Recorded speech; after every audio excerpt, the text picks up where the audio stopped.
वक्त जन कवि देशद्रोही, दरबारी कवि देशभक्त, कैसा वक्त।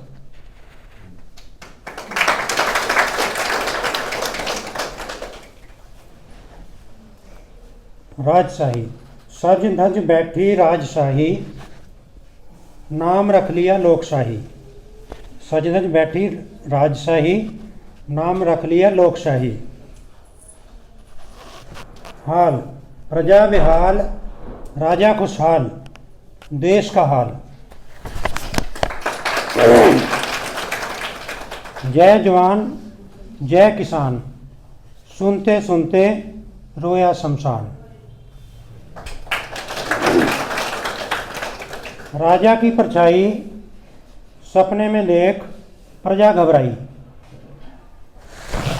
राजा के कबूतर, राजा के कबूतर नगर में देखकर बच्चियां माँ की गोद में दुबक गई। माएँ जागती रही रात भर। राजा के कबूतर नगर में देखकर बच्चियां माँ की गोद में दुबक गई। माएँ जागती रही रात भर। लोकगीत, लज्जित हैं लोकगीत, लोक राज में लोक की लाज देखकर। लोकगीत अगला है धरने पर। लोकगीत जो नाचते थे कभी खेत खलिहानों में, अब धरने पर आकर बैठ गए हैं किसानों के साथ।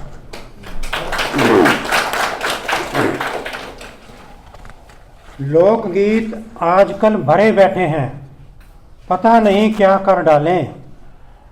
नजर कातिल पर है, बाकी खुदा जाने। सब लड़कियां गा रही थी, एक लड़की रो रही थी जिसकी शादी थी।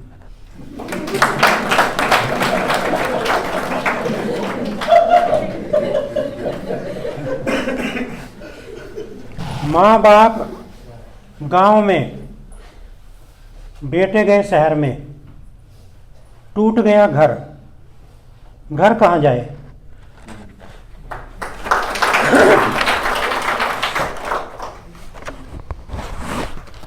खुदा करते करते उम्र तमाम हो गई। खुदा करते करते उम्र तमाम हो गई। इंसान तो बन ना सके, खुदा ही बन बैठे।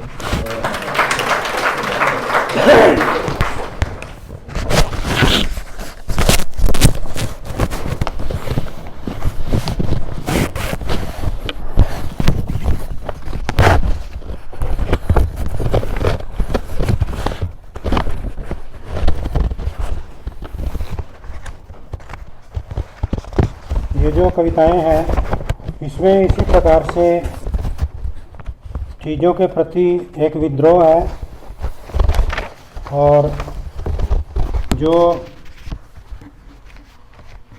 जब मन में विचार आता है तो फिर वो अगर छोटा छोटा लाइनों में आप सोच रहे हैं तो उसी प्रकार से आ जाता है। इसी को आप बड़ी लंबी कविता भी कह सकते हो, कर सकते हो। मतलब पाप का घड़ा, पाप का घड़ा भी बड़ा अजीब है, न कभी भरता है न कभी फूटता है, सदियों से यूं ही रखा है।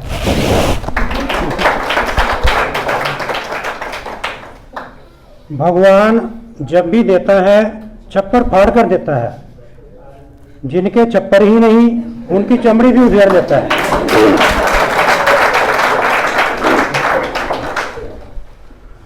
भूकंप हो या तूफान, बीमारी हो या महामारी, युद्ध हो या दंगे, शोषण हो या गरीबी, ईश्वर का हृदय बड़ा विशाल है। वह कभी दिल छोटा नहीं करता, बस देखता रहता है अपलक।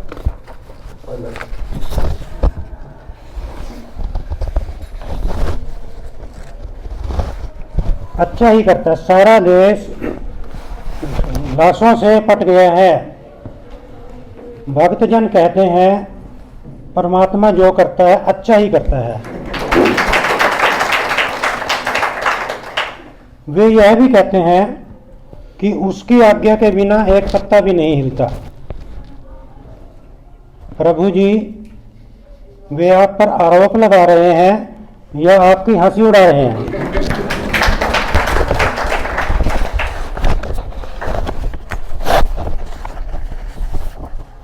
बेटियों के प्रति अभी कुछ हमारी बेटियां बोल के गई हैं। अब ये कविता है अभिशप्त बेटियां। लड़कियों के प्रति, बेटियों के प्रति जो रुझान है गांव में, देहात में, कैसा कैसा सोचते हैं। एक अपने पति को खा गई और विधवा हो गई। कुछ बहनें, 4-5 बहनें थी। दूसरी, एक बहन की बात मैंने अभी बताई, दूसरी अपने दोनों बच्चों को खा गई, फिर कोई बच्चा भी ना हुआ। तीसरी ने जब से ससुराल में पैर रखा है, सारा कारोबार ठप है। चौथी ने 7 लड़कियां जन्म दी, लड़का एक भी नहीं जना। 5वीं तो बांझ ही निकली। पति के वंश का सत्यानाश कर दिया। 6ठी, एक लड़के को भगा ले गई, वो भी गैर जात का। जात भी ऐसी किसी को बता भी नहीं सकते। 7वीं ने तो कमाल ही कर दिया, विधर्मी से शादी कर ली। वह कहती है प्रेम विवाह, सरकार कहती है लव जिहाद।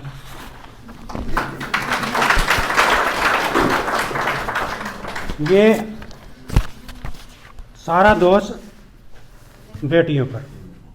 पति बिल्कुल बाइज्जत बरी है।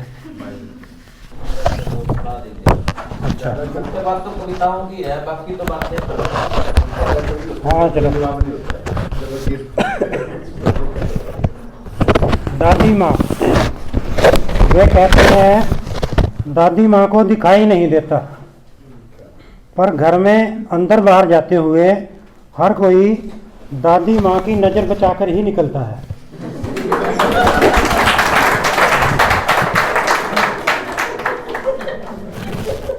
कभी वे कहते हैं दादी माँ को सुनाई नहीं देता, पर घर में जब भी कोई ऊंचा बोलता है अपनी आवाज़ धीमी कर लेता है। फिर वे कहते हैं दादी माँ को कुछ याद नहीं रहता, पर विभाजन की सच्चाई वे दादी माँ से ही पूछते हैं। दादी माँ कैसे देखती है, कैसे सुनती है और कैसे याद रखती है, यह तो दादी ही जाने।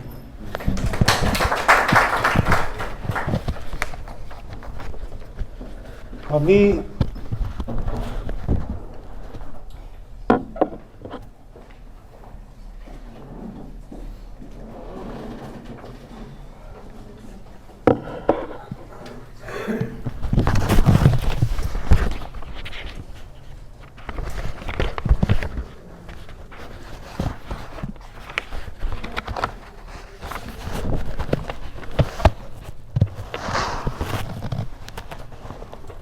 पंच परमेश्वर, मेरी बेटी को माफ़ कर देना परमेश्वर जी।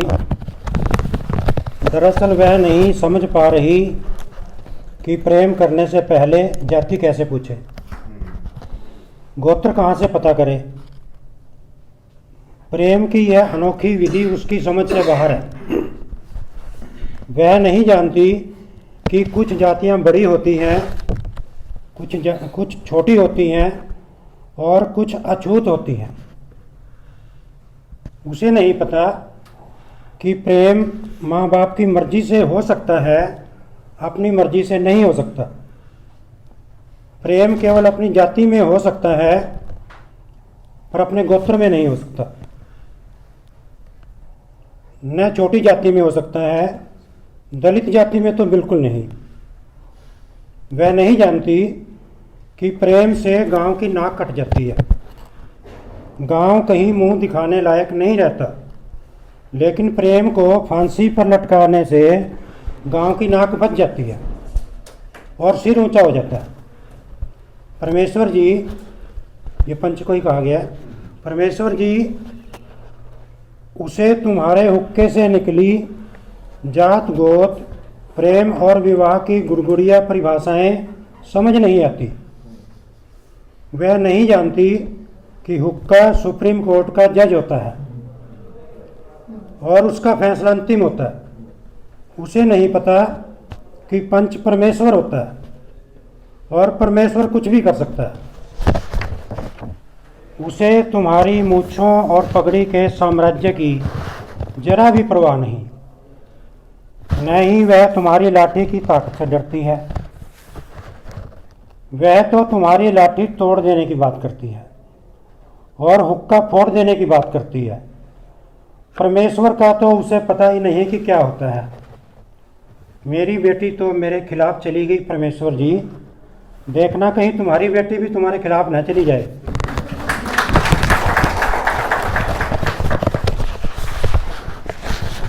देखिए, अभी जो वर्ष चल रहा है उसमें पाकिस्तान की बड़ी चर्चा होती है। किसानों को हिदायत है या तो वे खेतों में काम करें और काम करते करते खेतों में ही मर जाएं, या सल्फास खाकर आत्महत्या कर लें। नहीं करते तो पाकिस्तान चले जाएं। मजदूरों का आदेश है, मजदूर मजदूरी करें और भूख से मरें।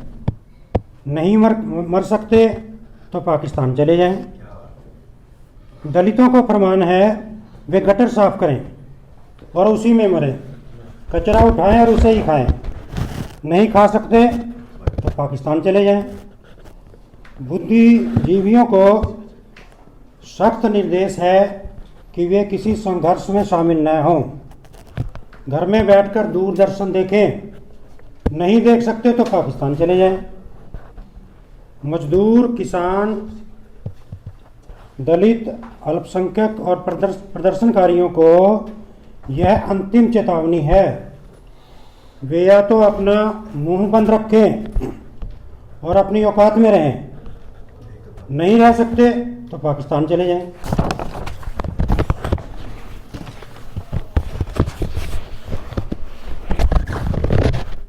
उठ रहा है ये बस्ती में धुआं सा कैसा। धुआं देखकर ही अब तो डर लगता है। डर की बात हो रही थी अभी। किसी की लाश मिली है बस्ती के बाहर। यह पता करने में भी अब तो डर लगता है। बस्ती में उगाया है पत्थरों का जंगल। पत्थरों को पत्थर कहने से डर लगता है। हर कोई समझता है यहाँ फरिश्ता खुद को। इन फरिश्तों से ही अब तो डर लगता है। किसी ने लिखी है कविता बिना डर के। किसी ने लिखी है कविता बिना डर के। उस कविता को पढ़ते हुए भी डर लगता है। सदियों से मिलकर रहते थे इस बस्ती के लोग। यह बताते हुए भी अब तो डर लगता है। बस्ती में बसे हैं खुदाओं के खुदा। बस्ती में बसे हैं खुदाओं के खुदा। या खुदा तेरी खुदाई से भी अब तो डर लगता है। अपनी गुजर बसर नहीं इस बस्ती में। बस्ती के नाम से भी अब तो डर लगता है। चलो अब कहीं बस्ती बसाएं आसमान पर। जमी की आबो हवा से अब तो डर लगता है।